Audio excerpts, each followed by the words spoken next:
지난 시간에 아브라함의 생애의 한 부분을 여러분들과 함께 나누면서 우리 믿음의 식구들에게 믿음 생활하는 데 좀 도움이 될 수 있는 것 가운데 아브라함의 생애가 가져다주는 교훈이 우리의 믿음 생활에 유익하게 할 것 같아서 여러분들에게 아브라함의 생애에 대해서 몇 주간 말씀을 좀 나누고자 합니다. 먼저 질문을 던지고 싶은 부분이 뭐냐면요, 왜 하나님은 아브라함을 부르셨을까 하는 것입니다. 우리가 그냥 상식적으로 생각한다면 아브라함에게 복을 주고 큰 민족을 이루게 하려고 하나님께서 아브라함을 불렀다고 우리는 그냥 간단하게 생각해 볼 수가 있습니다. 그러나 하나님께서 이방 땅에 하나님을 모르고 살고 있었던 아브라함에게 특별히 하나님이 나타나셔서 그를 가나안 땅으로 옮기시면서 복 주겠다고 하신 그 의도가 사실은 창세기의 앞뒤의 문맥 속에서 우리는 잘 나타내 보여주고 있다는 것입니다. 먼저 오늘 여러분에게 드리는 이 말씀을, 왜 하나님이 아브라함을 부르셨는가, 그 의도를 우리가 마음속에 잘 새기면서 우리가 신앙생활 할 수 있었으면 좋겠다 하는 생각을 가져봅니다. 여러분, 창세기 6장에 보면 노아 홍수의 사건이 일어나게 됩니다. 하나님께서 사람을 만드시고 복을 주셨는데 인간이 태어날 때부터 악한 모습을 보면서 하나님께서 물로 다 심판을 해야 되겠다고 작정하시게 됩니다. 그리고 결국은 물로 이 세상을 다 심판을 합니다. 그리고 노아의 가족들만 살려내시죠, 노아 방주를 통해서. 그러면서 창세기 6장 17절과 18절에 내가 홍수를 땅에 일으켜 무릇 생명의 기운이 있는 모든 육체를 천하에서 멸절하리니 땅에 있는 것들이 다 죽으리라. 그러나 너와는 내가 내 언약을 세우리니 너는 내 아들과 알과 내 아내와 내 며느리들과 함께 그 방주로 들어가라고 말씀하십니다. 너와는 내가 내 언약을 세운다. 하나님께서 인간을 만드신 목적대로 노아가 살 수 있도록 언약을 맺으시고, 하나님께서 인간을 만드신 그 목적대로 인간이 죄짓지 않고 하나님의 뜻대로 하나님의 통치를 받으며 하나님이 만드신 의도대로 인간이 이 땅에서 살기를 바라시는 마음으로 이 세상에 죄악이 관영한 모든 인간들을 다 물로 처리하신 다음에 노아는 그 시대에 완전한 사람이라, 그리고 하나님과 동행하더라 하시면서 그를 불러내시는 거죠. 그를 노아 방주를 통해서 건져내시는 거죠. 그리고 노아를 통해서 새로운 시대를 다시 시작하시는 겁니다. 왜? 하나님이 인간을 만드신 목적은 하나님을 떠나서 사는 게 아니거든요. 하나님을 의지하고 하나님의 통치를 받으며 하나님이 인간을 만드신 목적대로 살아야 되는 거니까요. 그래서 노아를 통해서 생육하고 번성하도록 다시 하나님 축복하십니다. 근데 웬걸이요, 창세기 11장에 보게 되면 노아 홍수의 사건으로 인하여 큰 충격을 받았던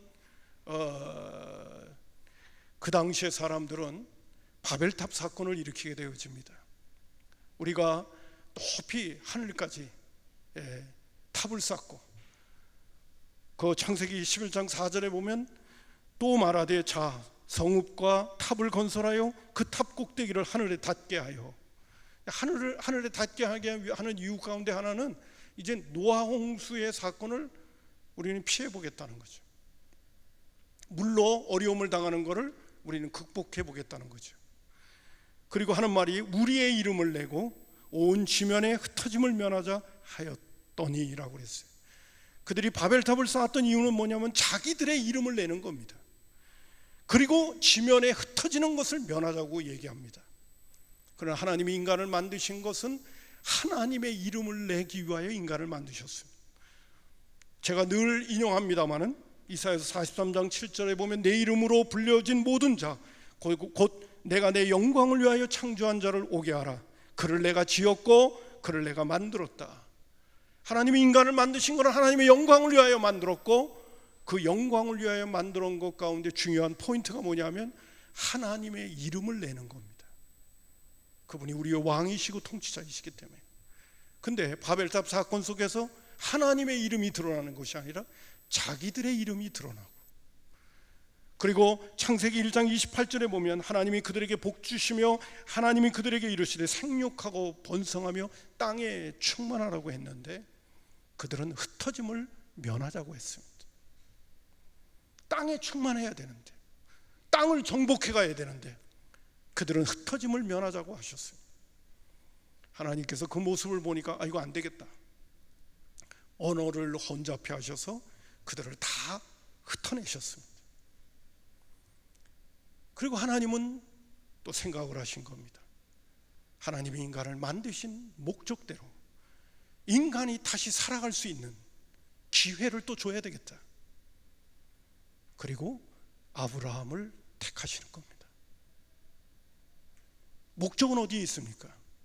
하나님의 통치를 받으며 하나님이 인간을 만드신 목적대로 살아갈 수 있는 새로운 세상이 이 땅에서 실현되어지기를 바라는 의도에서 아브라함부터 시작해서 다시 생육하고 번성하고 땅에 충만한 새로운 민족을 만들어 내시려고 했던 것입니다.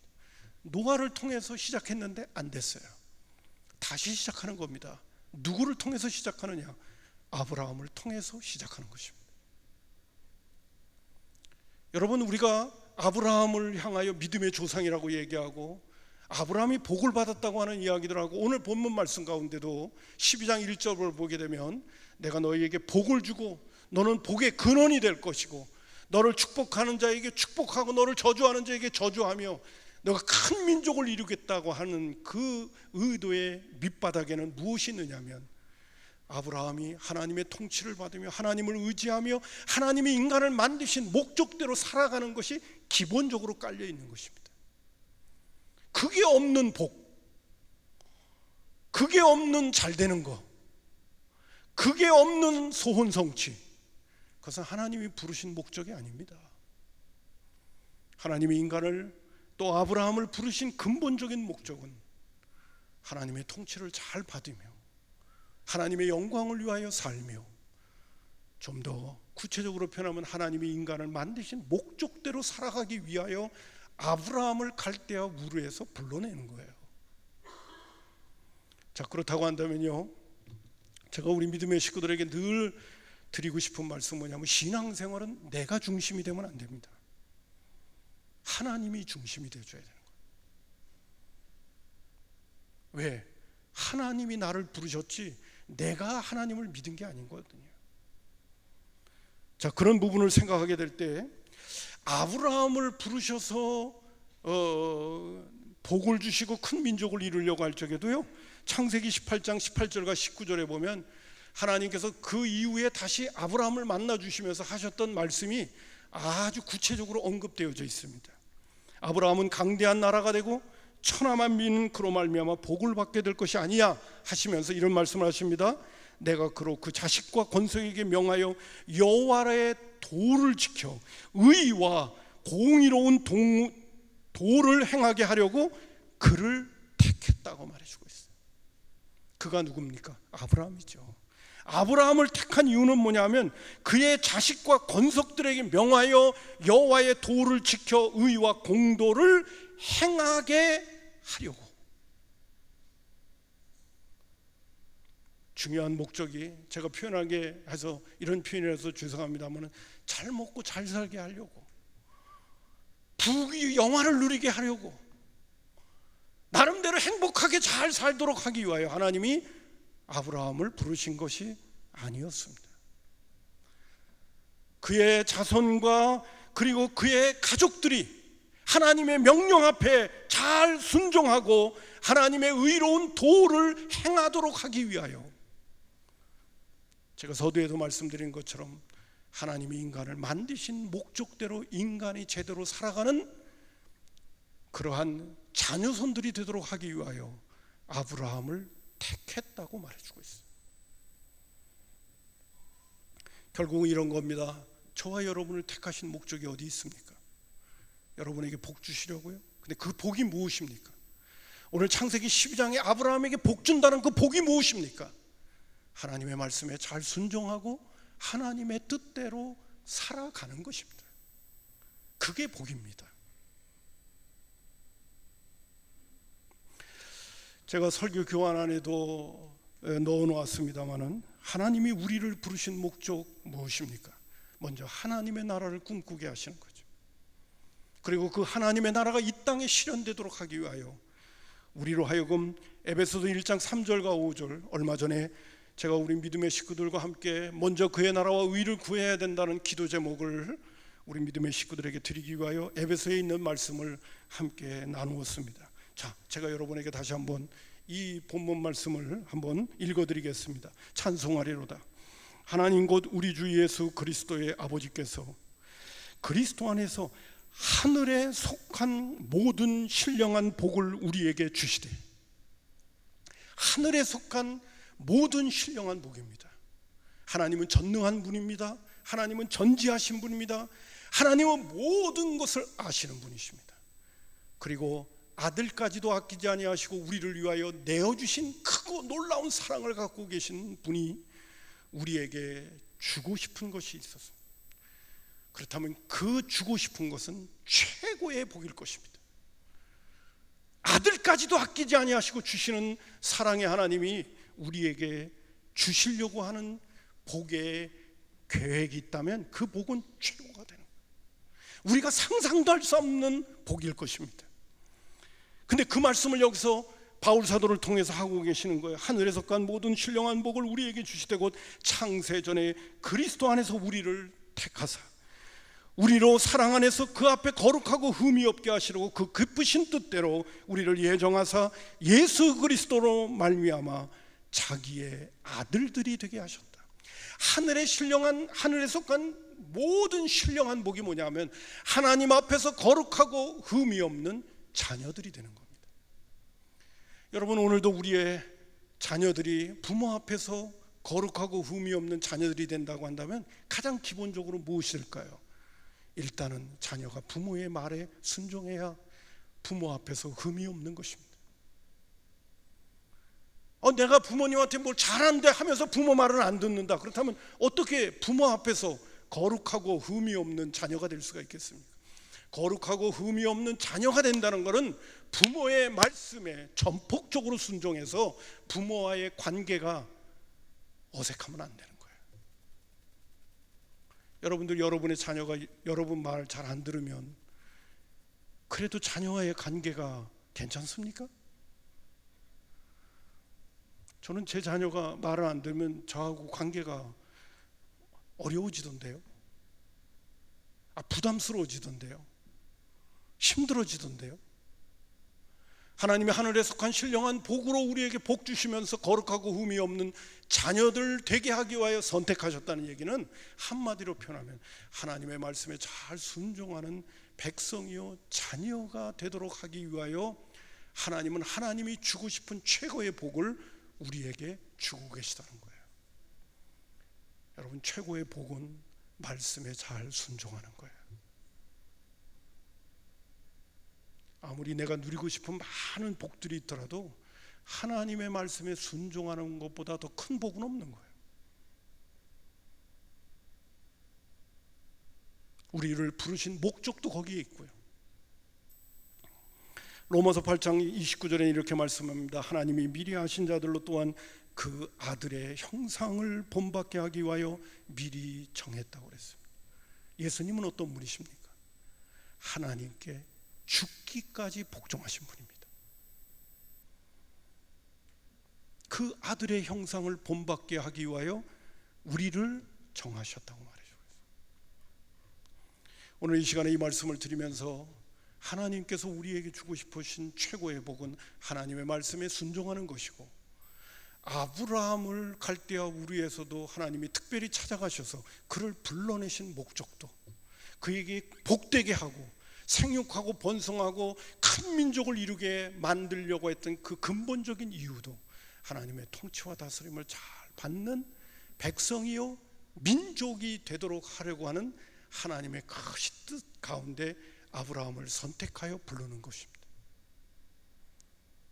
여러분, 다 이해가 안 가고 때로는 내가 원하는 그러한 조건과 상황이 아니더라도 하나님이 우리에게 주고 싶은 가장 위대한 복은 하나님의 말씀에 순종하는 것이라는 사실을 놓치면 안 됩니다. 이건 성경 전체가 우리에게 하고 있는 메시지예요. 자, 그러면 두 번째, 하나님은 왜 아브라함에게 고향 친척 아비집을 떠나라고 했을까요? 오늘 나오는 말씀 가운데도 12장 1절에 보면 여호와께서 아브라함에게 이르시되 너는 너의 고향 친척 아비집을 떠나 내가 내게 보여줄 땅으로 가라 그랬습니다. 왜 떠나라고 했느냐? 그런다면 우리가 그냥 상식적으로 환경적으로 보게 된다면 가나안 땅을 주시려고 했죠. 약속의 땅 가나안 땅을 주시려고 했죠. 그러나 여러분 가만히 생각해 보세요. 지금 그 아브라함이 살고 있었던 메소포타미아 문명의 수메르 민족들이 살고 있는 이 갈대아 우르는요, 그때 당시에는 최고의 문명이 발달되어진 장소입니다. 유브라데스와 디그리스 강으로 인하여 주어져 있는 아주 비옥한 토지와 더불어 주어져 있는 그 땅입니다. 그리고 가나안 땅은 인간적으로 육신적으로 보게 된다면 별 볼 일 없는 땅입니다. 제가 이번에 이 말씀을 준비하면서 어느 목사님이 독일이 통일된 다음에 그 페르가몬 박물관에 갔답니다. 베를린에 있는 페르가몬 박물관. 저도 여기 꼭 한번 가봐야 되겠어요. 궁금해요. 굉장히 궁금해요. 그 박물관에 갔더니만 그 이라크와 그 지역에 있었던 메소포타미아 문명 그 시대에 있었던 그런 유적들이 그 박물관에 와 있더래요. 그래서 그걸 이렇게 살펴볼 수 있는 기회가 있었는데, 그 수천 년 전에도 이 갈대아 우르 지역에 있는 그 문화권 속에서는요, 배수 시설과 수리 시설, 하수도 시설이 되어져 있었다는 거예요. 그 얘기를 하시더라고요. 근데 여러분, 우리가 그 영국이 그 도로를 놓고 미국에도 도로를 놓고 그럴 적에 말이 마차를 끌고 길을 지나갈 때마다 말똥을 쌓아 제끼고 그래가지고요, 길이 얼마나 더러웠는지 모른대요. 18세기에만 하더라도. 그래갖고 여자들이 하이힐을 신기 시작한 것이 똥이 묻혀지지 않으려고 하이힐이 그때부터 만들어지기 시작한 거래요. 그리고 모든 오물들은요, 이 집안에 배수 시설이 안 돼 있어가지고 음식물 찌꺼기 물 찌꺼기 다 만들면요 길바닥에다 다 버렸대요. 그래서 길바닥이 얼마나 더러웠는지 모른대요. 18세기에도 집안에는 배수 시설이 안 돼 있었어요. 근데 수천 년 전에 메소포타미아 문명이 있었던 그 지역에는요, 물을 끌어들이는 수리시설과 더불어 집을 지을 때마다 2층 집을 지어서 2층에서 물이 나와가지고 1층으로 흘러가게끔 만들었다는 거예요. 제가 이야기를 하려고 하는 의도가 뭐냐면, 갈대아 우르에서 살고 있었던 아브라함은 대단한 문명 속에서 살아갔다는 겁니다. 집도 잘 짓고요. 여러분, 아브라함이 가나안 땅에 와가지고 집 졌습니까? 집 안 졌어요. 제가 이제 성경 구절 인용하겠습니다마는 아브라함과 이삭과 야곱과 더불어 그들은 장막에 거했다, 집을 안 졌다, 이렇게 얘기합니다. 갈대아 우르의 땅과 가나안 땅을 비교한다면 가나안 땅은 비교가 안 되는 땅이에요. 하나님은 그럼에도 불구하고 갈대아 우르를 떠나게 하시는 겁니다. 목적은 어디에 있는 겁니까? 갈대아 우르를 그 시대에 떠난다고 하는 것은요, 자기가 주어져 있는 익숙한 환경을 떠난다고 하는 것은 죽음이 기다리고 있는 것입니다. 강도의 위험과 그리고 환경의 위험과 이런 것들을 다 극복해야 되고 하는 그런 입장이기 때문에 그 시대에는 어디를 떠난다는 게 쉽지가 않습니다. 그리고 창세기에 있는 말씀, 아브라함의 생애를 보기만 할 때 가나안 땅에 와서도, 지난주에는 기근에 대한 얘기도 했습니다만, 가나안 땅에 왔으면 아브라함과 조카 롯은 이방인들이에요. 외국인들이에요. 말이 통했겠습니까? 가나안 사람들의 문화가 그들에게 익숙했겠습니까? 낯설고, 그리고 오늘날도 외국 사람이 우리나라에 와서 살면 얼마나 어렵고 힘듭니까? 얼마나 무시를 당합니까? 그럼에도 불구하고 하나님은 아브라함을 그렇게 잘 살고 있었던 환경과 여건의 땅이었던 갈대아 우루, 그것도 고향과 친척과 아비집, 가장 내가 안전하게 살 수 있고 가장 익숙하고 가장 편안한 공간을 하나님은 떠나게 하신 거예요. 근데 그걸 떠나서 도착해야 될 가나안 땅이 갈대아 우루보다도 더 살기 좋은 환경과 여건이 있었다면 그 이해가 갈 수가 있어요. 그러나 갈대아 우루하고는 비교가 안 되는 그러한 땅이었다고 하는 것을 우리가 생각하게 되면, 그리고 가나안 땅에 와가지고도 기근이 들려가고 애굽으로 내려가야 되는 신세가 돼버렸던 그러한 환경이었다고 한다면 왜 하나님은 갈대아 우루에서 아브라함을 부르셨냐 말이죠. 왜 거기를 떠나라고 하셨냐 말이죠. 우린 곧잘 이런 생각도 할 때가 있습니다. 갈대아 우루는 우상의 도시였어요. 그것도 이해할 수 있습니다. 그러나 가나안 땅에 왔다고 거기는 가나안 사람들이 우상을 안 섬겼나요? 우상 섬기는 거는, 하나님 외에 다른 걸 섬기는 거는 어디에나 다 널려져 있었던 거죠. 그렇다면 하나님은 왜 갈대아 우루를 떠나서 힘든 인생의 길을 걸어가게끔 만드셨을까요? 딱 한 가지 이유입니다. 하나님만 의지하라고, 하나님만 바라보라고, 하나님만 소중하게 여기며 살라고.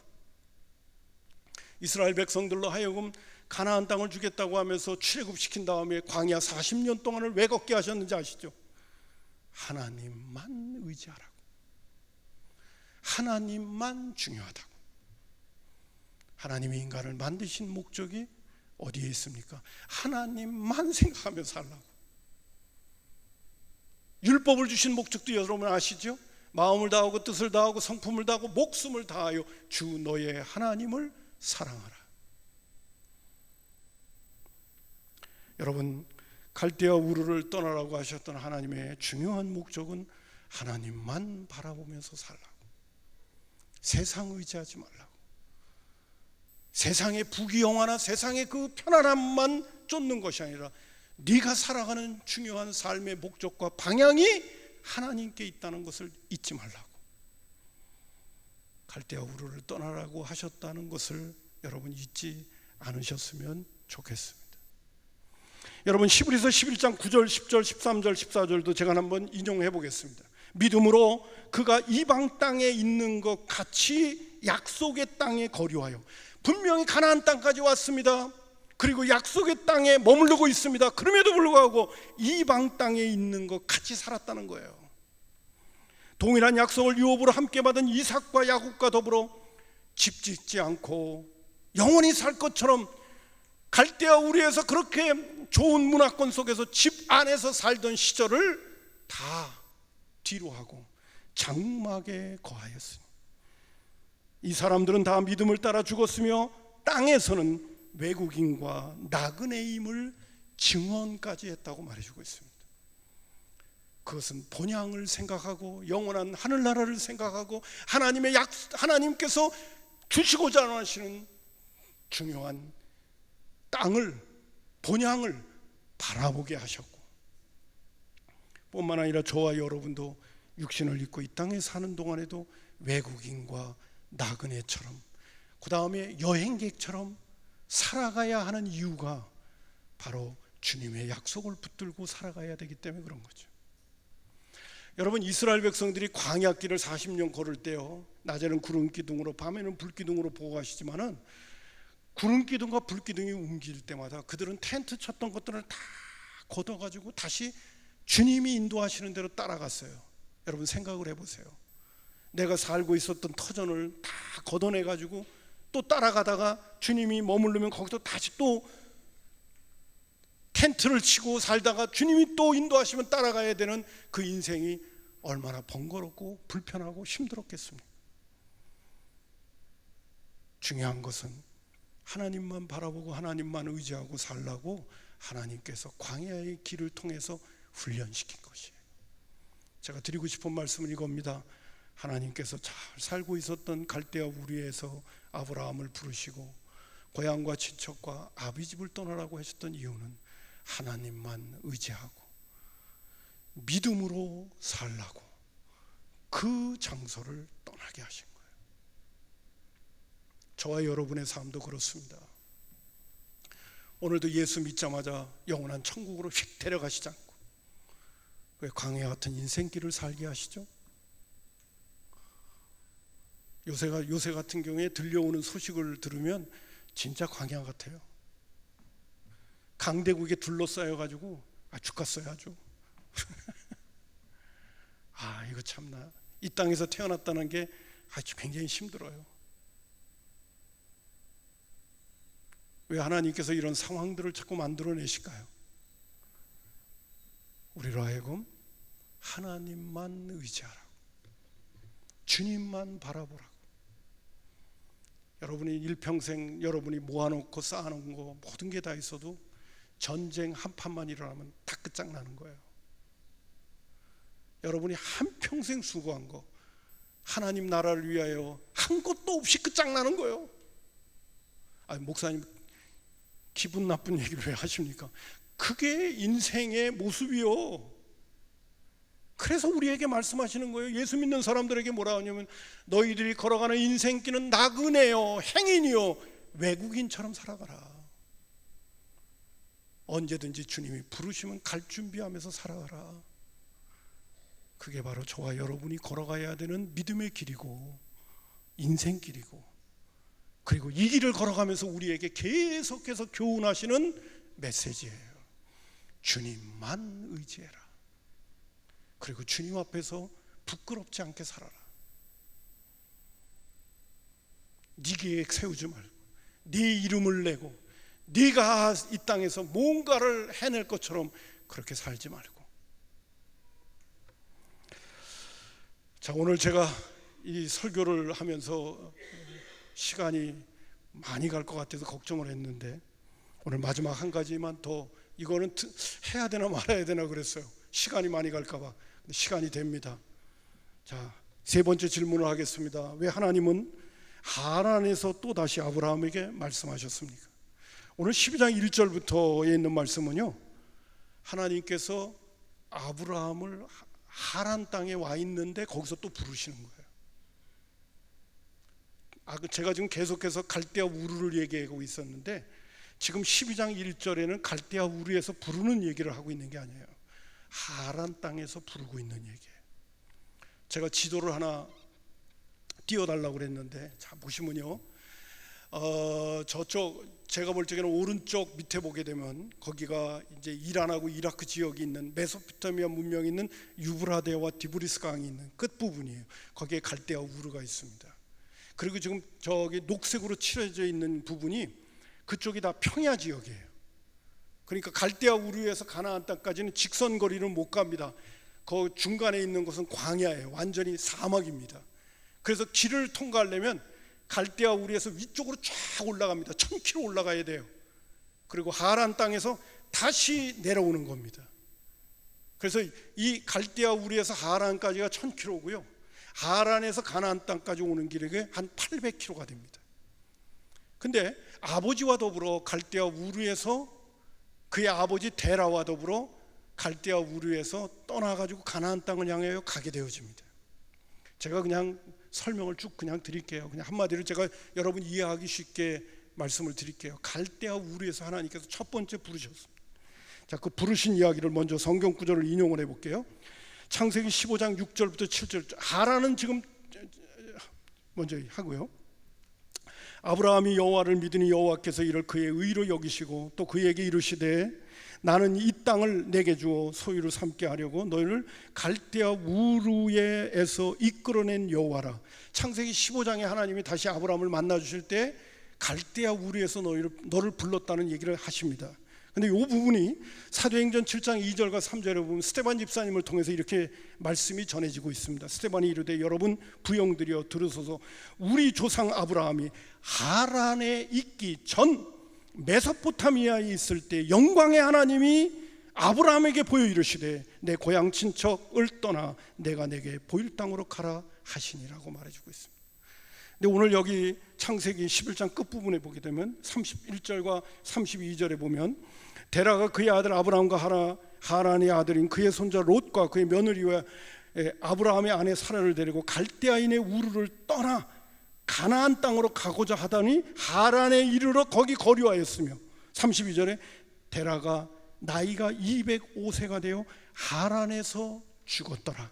그리고 하란 땅에서 여호와께서 아브라함에게 이르시는 거예요. 창세기 15장은 하란에서 하나님이 또 한 번 나타나셔서 아브라함아 가나안 땅을 향하여 가거라 하시는 말씀을 하고 있는 거예요. 근데 그 이전에 갈대아 우르에서 하나님께서 아브라함에게 나타나셔서 말씀하신 거예요. 그 말씀하신 것이 너무너무 확실하기 때문에 한마디로 이렇게 제가 이해를 돕기 위해서 얘기합니다. 아버지한테 얘기했어요. 아버지, 내가 우성을 섬기던 이 도시에서 창조주 하나님이 나타나셔서 이 땅을 떠나서 가나안 땅으로 가라고 하십니다. 아버지가 그 얘기를 들으니까요, 이건 보통 사건이 아닌 거예요. 그래서 그때 당시에 부족 국가로 가게 되는데 아브라함 혼자만 떠난 것이 아니라 아버지가 아들을 이끌고 아들이 하나님의 음성을 들었던 그 사건을 기억하면서 같이 가나안 땅을 향하여 가고 있었던 거예요. 그러다가 하란 땅에 머무르게 되는 겁니다. 근데 하란 땅이 어떤 땅인지 아십니까? 하란 땅은요, 갈대아 우르보다도 더 문명이 발달되어져 있던 도시였습니다. 메소포타미아 문명의 끝자락에 있는 도시였습니다. 동쪽, 서쪽, 남쪽의 무역의 요충지였습니다. 굉장히 살기 좋은 도시였습니다. 아들을 데리고 하나님의 음성을 들었던 아들을 데리고 가나안 땅으로 가는 그 노중에서 그의 아버지 데라는 하란을 떠날 수가 없었습니다. 하나님의 말씀에 끝까지 순종하기가 어려웠습니다. 왜? 하란은 육신적으로는 살기 좋은 땅이었기 때문에 그렇습니다. 그리고 모든 문화가 메소포타미아 문명의 끝자락에 있기는 했지만 새로운 땅이 아니었기 때문에 더 이상 용기 내고 가고 싶지가 않았습니다. 그래서 오랜 세월 동안 아브라함은 하나님의 음성을 들었음에도 불구하고 아버지와 함께 떠났음에도 불구하고 하란 땅에서 머문거렸습니다. 그게 몇십 년이 지났는지 모르겠어요. 수치적으로 볼 적에는 제가 볼 때 했던 수치를 보게 때는 한 3, 40년을 거기서 그냥 머물렀던 것 같아요. 자, 제가 이제 성경 구절을 다시 한번 인용을 하려고 합니다. 근데 왜 하란 땅에 머물렀냐면 아버지의 영향력이 너무 컸던 거예요. 그래서 스테반 집사님은 사도행전 7장 4절에 보면 이렇게 표현이 나오고 있습니다. 아브라함이 갈대아 사람의 땅을 떠나 하란에 거하다가 그의 아버지가 죽음에 하나님이 그를 거기서 너의 지금 사는 이 땅으로 옮기셨느니라. 창세기 11장 마지막 절에도 데라가 나이가 250세가 되어 하란에서 죽은 다음에 하나님이 다시 나타나셔서 말씀하시는 거예요. 아버지가 죽기 전에는 아브라함이 하나님의 음성을 또 들어도 떠날 입장이 아니었던 것 같습니다. 좀 전에도 말씀드린 것처럼 하란이라고 하는 것은 메소포타미아 문명의 끝자락이었고 아직도 내가 익숙하게 살아갈 수 있는 삶의 자리였고 뿐만 아니라 문명이 발달된 아주 좋은 도시였기 때문에 아버지는 더 이상 그곳을 벗어날 용기가 없었던 거지. 그 아버지를 두고 떠날 수 없었던 것이 또 아들 아브라함이었던 것이죠. 결국 아버지가 죽은 다음에 하나님은 다시 나타나셔서 아브라함에게 말씀하시고 거기서 다시 용기를 내서 아브라함은 가나안 땅에 오게 되어지는 겁니다. 오늘 드리고 싶은 질문은 이것입니다. 오늘도 하나님께서 약속하신 미래를 향하여 하나님께서 약속하신 약속을 붙들고 살아가기 위하여 나의 발목을 잡고 있는 데라가 누구입니까? 하는 질문을 던지고 싶은 거예요. 오늘도 내가 믿음 생활을 제대로 하려고 하는 데 있어서 나로 하여금 믿음의 길을 제대로 갖지 못하도록 만드는 그 데라가 누구냐 하는 거예요. 그 누구냐.